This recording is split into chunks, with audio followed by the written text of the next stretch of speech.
André Mendonça, terribly evangelical, appointed by Bolsonaro to the federal Supreme Court. André Mendonça almost put a former Bolsonaro minister in jail. And it's not just any minister, it's the minister closest to the President of the Republic. Who? Ciro Nogueira, Senator of the Republic, who was Bolsonaro's chief of staff and who was targeted by a federal police operation ordered by André Mendonça. Wow, are they finding out there that he received? No, but wait a minute. He received a monthly payment from 300,000 to 500,000 Rs, according to the evidence that the federal police found. Wow, but they used to say that the one who received the monthly payment was Fabio Lulinha, Lula's son. And suddenly, André Mendonça went after the Bolsonaro supporter who was considered the main candidate to be vice on Flávio Bolsonaro's ticket. And André Mendonça went after the Bolsonaro supporter, Ciro Nogueira. Is it true, Andrea Gonçalves? Could it be that the love affair is over? And André Mendonça will soon be the new Alexandre de Moraes? Could it be? Jesus, turn on the light, my father. Then the world really doesn't just go round, it turns upside down. It flips over and turns everything upside down. Really, guys? Why do I say that? Because so far, only the Bolsonaro supporter has shown up. That's interesting, isn't it? Flávio Bolsonaro spoke out, quote unquote, right, about the arrest. I'm going to play his video now because I want to comment on it. Then he says there has to be an investigation, there has to be this and that and so on, right? Watch what he says. I'm going to watch it with you because I want to call into question a situation here that can't go unnoticed by anyone. And we have to bring up this situation. Where is Rachadinha? Flávio Rachadinha. I'll see if I can find him. Maybe I took the crook out of the frame. No, he's right here. Look, pay attention. Pay attention here. The allegations in the master case are very serious. And Minister André Mendonça acted correctly by authorizing the operation. I believe that if there is any suspicion, it must be investigated. Now, what Brazil expects is that everything will be fully investigated. No shielding, no backroom deals, no political protection. And the National Congress has an obligation to do its part. That's why the congressional inquiry into Banco Master needs to move forward. The Brazilian people deserve to know the whole truth. How this bank grew, who was behind it, who benefited, and what are the connections between Master and the PT's top leadership nationally and in Bahia. We can't let this issue be swept under the rug. A congressional inquiry into Master now. It's interesting because, like, have you ever stopped to think that he said, like, look, no protection, nothing at all? Have you ever stopped to think that if Lula's son had any involvement, or if someone from PT or the left had any involvement, don't you think that yesterday's operation would have targeted that progressive? Especially when we have as the rapporteur exactly a Bolsonarist or maybe a former Bolsonarist, André Mendonça? Obviously, yes, guys. André Mendonça, for him to have authorized this operation, it's because the evidence is solid. And because he feels, according to insiders, that he was betrayed. His brother in faith, Jorge Messias, was supposed to have been approved by the Senate, and the Senate did not approve him. And the worst part of all is the conversation that's going on behind all of this. They didn't approve him because they made a big protection deal. Exactly. Regarding those who are involved in the Banco Master fraud, the best opportunity for opening, the best time to establish a parliamentary inquiry commission would be exactly at the moment of the veto session. They overturned Lula's veto on the calculation of penalties because the entire National Congress was together and the majority were Bolsonaro supporters. because they have the largest group of federal deputies and the second largest group of senators, and they didn't do it. They didn't pressure Davi Alcolumbre to open the Banco Master inquiry. Actually, there was a big backroom deal. I protect you, you protect me. And we're going to defeat, let's go Lula. Let's defeat Lula and overturn the veto on the calculation of penalties. And we will defeat Lula by blocking Jorge Messias' approval as a justice of the Federal Supreme Court. And that's how André Mendonça got nervous. And did André Mendonça switch sides? Because we know there were situations where it seemed like he was kind of shielding, right? The Bolsonaro supporters. No, never mind. No, it's nothing. Italy stuff. Now we have to get everyone from Banco Master. If there are any left-wing people, we have to get them too. But so far we have them. Let's get started. Who received the donation from Daniel Vorcaro's financial agent? Who received it? It wasn't Lula. No, it wasn't. It was Bolsonaro. 3 million. And Tarcia de Freitas, 2 million. 3. Who was it? Who was in charge of the central bank and let Banco Master operate and become what it became? And what happened? Campos Neto, appointed by Bolsonaro. Who was it that injected 12 million? Millions. Look, I'm so humble. I'm talking about millions. And 12 billion in public money from BRB Bank. Over there at Banco Master, who was it? Bolsonaro supporter. All of them Bolsonaro supporters. Bolsonaro supporter Ibanez Rocha. By the way, look up Ibanez Rocha. Who is under arrest in this story? Daniel Volcaro, Fabiano Zetelo, who donated 3 million to Bolsonaro, Paulo Henrique, president of BRB, an ally of Ibanez Rocha. Which other governor injected almost $1 billion into Banco Master? Another Bolsonaro supporter, Claudio Castro, from the same political group as Flávio Bolsonaro in Rio de Janeiro. And now, who was targeted by the federal police operation? Bolsonaro's former minister. Claudio, one of the main contenders to be Flávio Bolsonaro's running mate on his ticket. Here is the team from Banco Master. And now Flávio is acting as if the CPI is the solution to all the problems. CPI, the Parliamentary Inquiry Commission, investigates, but the investigation is already extremely advanced by the federal police, where no stone will be left unturned, and they will be held accountable. And with André Mendonça still feeling this way, who feels betrayed by the group because they didn't appoint an evangelical to the federal Supreme Court, maybe the love has ended. And the consequences will come therefore. And what do I think? Oh man, I think it's not enough. Look here, okay? Trying a negative proposal, son of the moon. If Lula's son were involved, look at all this love here. Do you really think André Mendonça wouldn't have already jumped on it? My dear, there isn't.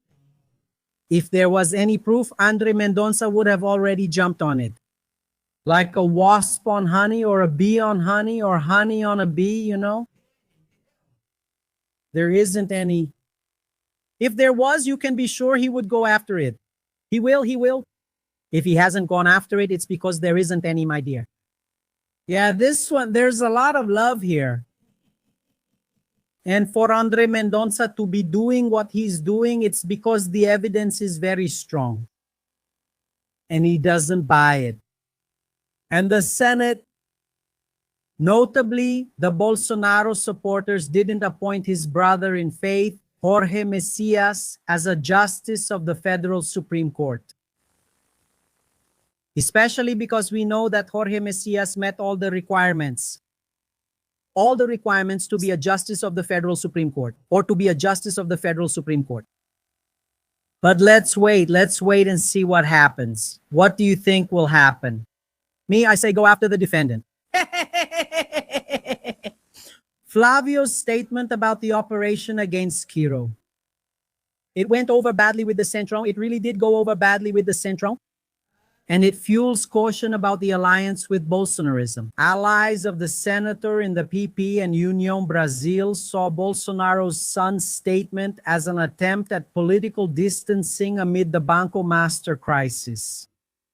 Master case. In addition to Ciro Nogueira, Flávio Bolsonaro fears that another ally who received 6 million from Borcaro will be targeted by the federal police. Flávio Bolsonaro postponed choosing his running mate amid the federal police's investigation into Ciro Nogueira. List of politicians and officials financed by Borcaro in the Master Mensalão scheme. It causes panic among the senator's pre-campaign organizers. Who are we talking about? Rueda. It's interesting, he's only a party president. Senator Ciro Nogueira is the president of the PP, and he was one of the main candidates to be Flavio's running mate.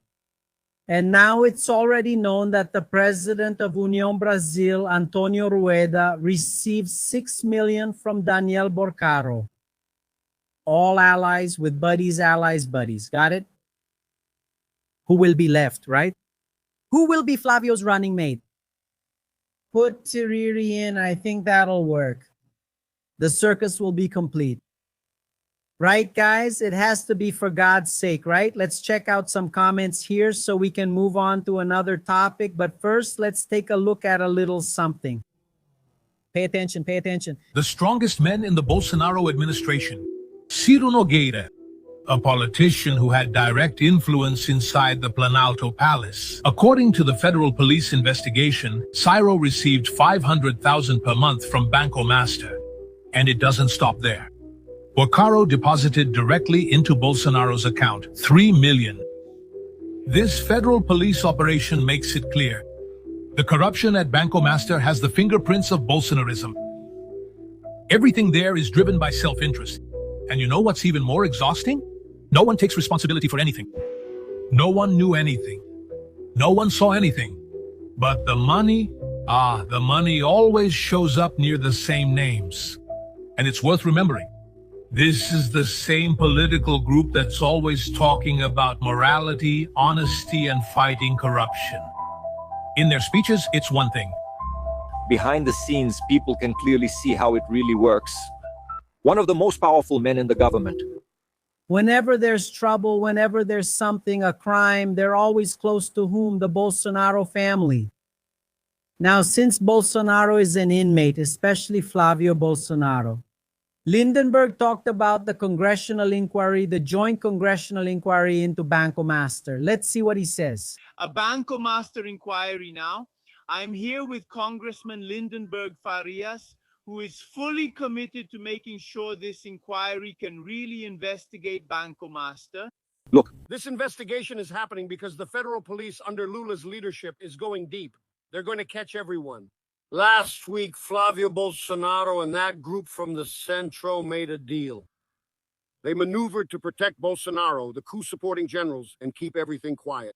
Total silence regarding Banco Master. Now, Flávio Bolsonaro is saying this and that. It's a lie. They stayed silent. no shielding, no backroom deals, no political protection. That guy is a liar. I was there. He was there. He kept quiet, even though he spoke several times. Nothing about the joint inquiry into Banco Master. See what we said. They spent 4 months talking about the joint inquiry into Banco Master. Snap, snap, snap. They're quiet now. Aren't you ashamed of that? I want to make a request to Your Excellency. Set up the joint inquiry into Banco Master. We will have this discussion here inside the National Congress. Whoa, whoa, whoa. These Bolsonarists lie without feeling any remorse. Man, I know one thing. All hell is going to break loose. And things are already getting rough behind the scenes. And what do we want? Justice, no matter who is involved. But it is the Bolson Master, no doubt about it. And that Bolson Masters team already has the lineup. Number 11, Ciro Nogueira. Number 10, by all indications, Flávio Bolsonaro himself. It's a shame. Meanwhile, look here, people are upset with Eduardo Bolsonaro. Eduardo is attacked by Bolsonaro supporters after supporting Valdemar's protege. Among these names were Federal Deputy Mario Farias from PL and the Vice Mayor Mario Frias. Oh my goodness. And the Vice Mayor of the capital, Melo Araujo, also from PL, who had the support of the former president. And also the former Minister of the Environment, Ricardo Salles. What's going on? It wasn't supposed to be Eduardo Bolsonaro. The alternate on the ticket there from the PL along with other parties. There was Mario Frias. There was this other guy who's all guns blazing, a military police colonel from Sao Paulo's Rota unit, and Ricardo Salles himself. And suddenly they're putting Eduardo Bolsonaro there as an alternate for the Senate, who's essentially a fugitive over in the United States. And they're seeing this as a huge betrayal. I've already told you that this is going to be a self-inflicted wound. They're going to lose the Senate seat. Why? You can put it there. Go ahead and put it up. Eduardo Bolsonaro will not be a senator of the Republic. The federal Supreme Court will, strike it down. Either they will block it at the beginning or they will block it later before the certification. And that way they will lose the seat. That's the situation. So they're splitting among themselves to give a little perk to Eduardo Bolsonaro, traitor of the nation, fugitive American bootlicker. And now that's the situation. By the way, I don't know if you remember one of Eduardo Bolsonaro's statements in the United States saying that Lula wouldn't talk to Donald Trump. That if it were up to him, Lula wouldn't talk to Donald Trump. He would only talk if I allowed it. Then you're a Bolsonarist and you come and say, no, Andre, he didn't say that. He did. Here it is. He said it. Pay attention. Pay attention. If it's up to me, Lula won't. Pay close attention to what I'm about to say now. He won't meet with Donald Trump. Lula or any member of this current government will only meet with Trump to discuss any matter if I think it should happen. Period. Really?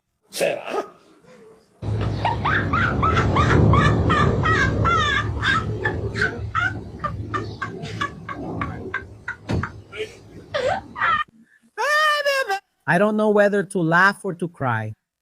He'll only meet with Donald Trump if I allow it, and that's final. Let me tell you something. How can you believe a man like that? And Lula was given the red carpet treatment. Lula said that he is a good man, that he is an intelligent man.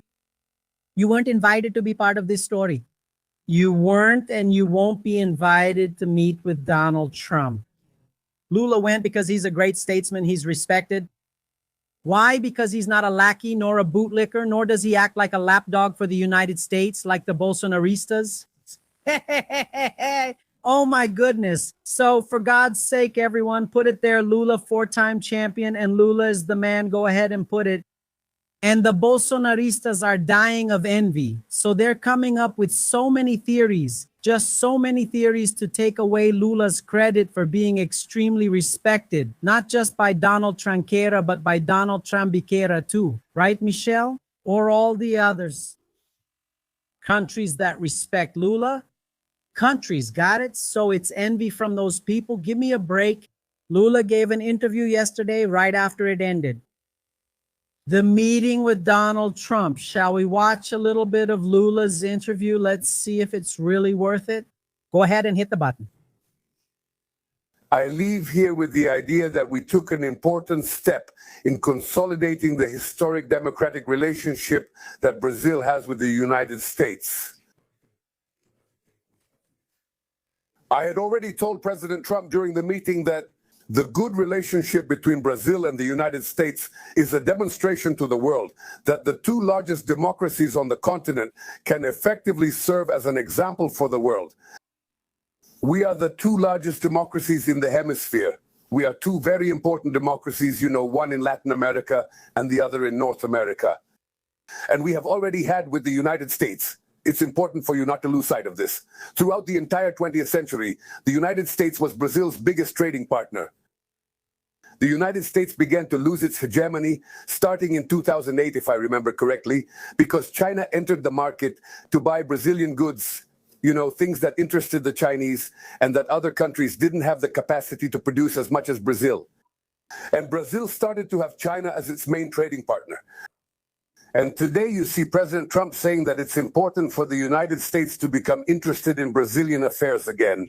For example, I told him that many times we hold international bids to build a highway or a railway, and the United States doesn't take part in the bidding. The ones who participate are the Chinese. I told him that for a long time, the United States stopped paying attention to Latin America, only looking at it from the perspective of fighting drug trafficking, just as the European Union stopped paying attention to Latin America because of the focus on Eastern Europe, and also stopped paying attention to Africa. And now people have realized once again the importance of Latin America in this troubled world. That's why we closed the European Union Mercosur agreement and agreements with EFTA and Singapore.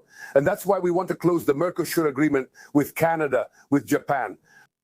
Because this gives a sense of defending multilateralism against the unilateralism put into practice by President Trump's direct tariffs. I think that's an interesting thing. The other thing is that we decided to discuss those topics that seem taboo. That is the issue of organized crime. I told the president many times, the United States talked about fighting organized crime, the issue of drugs, trying to have military bases inside other countries. When in fact, for you to get countries to stop planting or producing what we call drugs, we need to create economic alternatives for these countries. How are you going to make a country stop producing coca if you don't offer an alternative product for someone to plant and make money from? And we have to encourage the planting of other things and be the buyers so that people can survive. Otherwise, as long as there are people in need of resources and there are consumers, we won't stop having a world full of drugs everywhere. It's important. I told him that we are willing to build a working group with all the countries of South America, with all the countries of Latin America, and maybe even with all the countries in the world, so we can create a strong group to fight organized crime.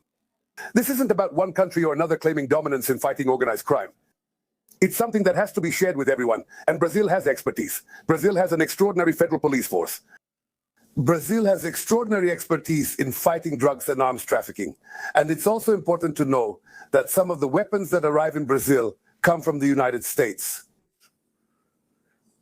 It's important to know money laundering occurs in American states. So, if we know this and put the truth on the table and create a working group to work together, we can solve in years what hasn't been solved in centuries.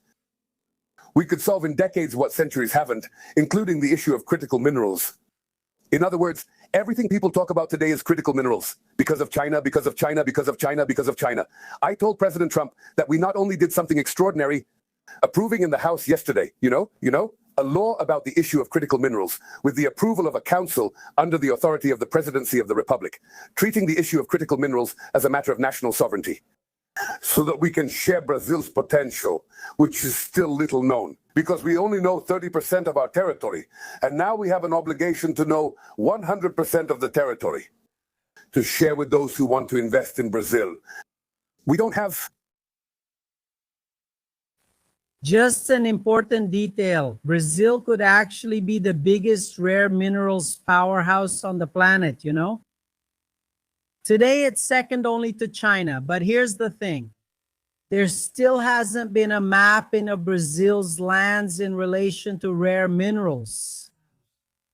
In the small area where this mapping has already been done, it's already known that Brazil is in second place, only behind China. But I repeat, there are still many places, more than half of Brazil, 80% of Brazil, that still need to be mapped to know if there are rare minerals. Brazil could become the world's greatest power in rare minerals in critical areas. So this really needs to be very well developed to bring wealth and technology, know-how to all of us Brazilians. There has to be a partnership where Brazil not only sells the mineral, but also brings know-how and technology for the enrichment of this mineral, so that we can start advanced industrialization in Brazil. This is extremely important. Extremely important. Just so you know, Brazil made some alliances with the European Union, with the United States, and now after 10 years, Brazil has started building its first fighter jets. Brazil is already building the most advanced fighter jets out there. Why? Because 10 years ago, they made agreements with other countries to sell minerals, but also to bring technology here for development in the country. It's the same thing with these rare minerals. Because unfortunately, the bootlickers like Flávio Bolsonaro, who want to give everything away for free, don't have the same vision as Lula, who believes we need to bring technology here to process these minerals here so that we can understand and learn how it works, so we can also grow with the industry, with cutting-edge, high-tech industry. This is very important because this is what really brings long-term results for Brazil and truly helps to stimulate the economy, generating jobs, income, and high technology. And we also get access to the products made with this advanced technology at more affordable, cheaper prices. Otherwise, we will have to keep buying at prices 100 times higher than what we sell to them, which are minerals without added value, without any processing. Then they sell it back to us as high-tech products at a price 100 times more expensive. This has to change. And that's what Lula is aiming for regarding this, because I repeat, Brazil can actually be the greatest power in the world in critical minerals. Preference.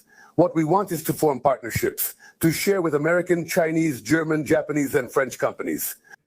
Anyone who wants to join us to help with mining, to help with separation, and to produce the wealth that these rare earths offer us is being invited to come to Brazil. And this is allowed by the regulation that was made in the law approved yesterday, which should be approved today in the Senate. Besides that, another important thing is that we discuss the issue of trade. There is always some doubt about the issue of trade. We say to the United States, you had 400, and I don't know how many billions in trade surplus with Brazil in the last 15 years. Last year, Brazil had a 14 billion deficit with the United States. So they always think that we charge too much tax. No, because the average tax we charge you is 2.7%, just 2.7%. But they keep complaining, but there are products that are taxed at 12%. So I said, so let's do the following. Let's set up a working group and allow this guy from the Brazilian industry and commerce, together with your guy from commerce, to always present us with a proposal within 30 days so we can make a decision. Whoever is wrong will have to give in. If we have to give in, we will give in. If you have to give in, you will have to give in. Because otherwise we have a meeting and then the government apparatus, you know my opinion about the government apparatus. The government apparatus is eternal. The president's term is limited.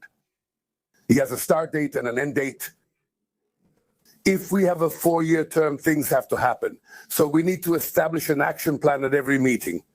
Set clear goals so people can meet them and so that we can put into action what society expects from us. So I leave the meeting very, very satisfied. I think it was an important meeting for Brazil and important for the United States.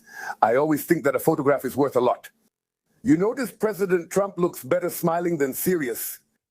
And I made a point of telling him, smile a little, it's important. It's good for the soul when we laugh a little. Well, that's it. I think Brazil is ready. Brazil is ready to discuss any topic with any country in the world. We have no veto. There are no forbidden subjects. The only thing we don't give up is our democracy and our sovereignty. Everything else is up for discussion. And I even joked with President Trump.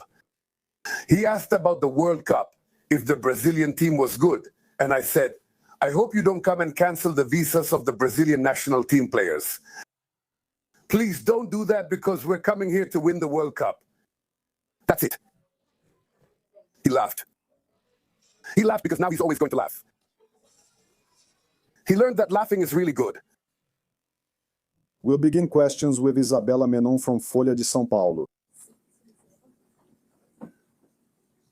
Good afternoon, President. President, the meeting lasted 3 hours and the press couldn't cover it.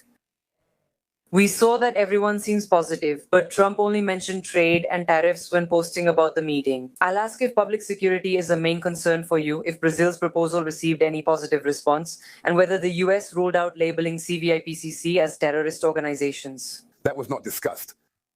What I wanted to say is that I submitted in writing every issue I discussed with President Trump, besides the ministers speaking. I finished the meeting by handing him each of our proposals, written in English, so that he knows what we want. So he's clear on what we want. We are taking the fight against organized crime very seriously. Claims that gangs or organized crime have taken over city territories in Brazil must be challenged. City and neighborhood territories belong to the people, not to criminal gangs or organized crime. We need to make this clear in Brazil and worldwide. We created a base in the city of Manaus to fight organized crime, arms and drug trafficking on the Brazilian border, with the participation of police delegates from all South American countries.